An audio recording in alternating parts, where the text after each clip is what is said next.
Friends and family of a juvenile lifer gathered outside the Frank Murphy Hall of Justice this morning. Charles Lewis, convicted of killing an off-duty officer decades ago when he was 17. He had a hearing today because he says he's innocent and wants to be set free. We bring in Coco McAvoy. Coco, Lewis thinks that the court made a mistake, and now apparently some key information is missing.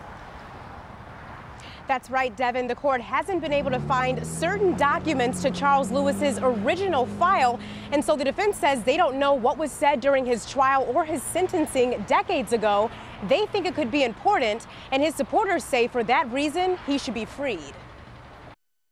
But we need justice. The brother needs to come on home to his family. Family and friends holding signs before the hearing and pleading for some kind of resolution. I just hope they will let my son go because they've done all they could do to him. Rosie Lewis's wish for her son didn't happen today. And I know you all really want me to let this go, but I'm not. The judge decided to keep waiting until the court can know for sure whether or not the various files, like Lewis's original sentencing transcript, are actually missing. I just don't want to say, okay, the file can't be found without someone who can come here under oath and testify on behalf of the court. So Charles Lewis himself asked the prosecutor, How do you suggest that we proceed without files and records? His attorney, Valerie Newman, wondering the same thing. There is no way the defense can defend against that without having the file. The court has taken a couple of more weeks now to try to track down those files. You can't find the paperwork, let the man go. Which means Lewis's family will have to keep waiting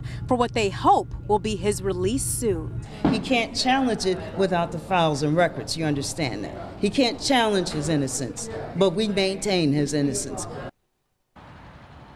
The next hearing will be October 28th, and at that time, the judge will be able to say whether or not they were able to locate those files, and then Lewis will be able to continue with his litigation. Devin?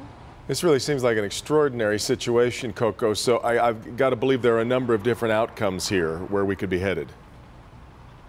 That's right, Devin. The prosecutor wants to give Lewis another life sentence, but his attorney is arguing for the 40 to 60 years. So then it would be up to the parole board to decide whether or not to release him, since he's already served more than 40 years, or whether or not he'll have to serve those 20 more years. Goodness. All right, Coco.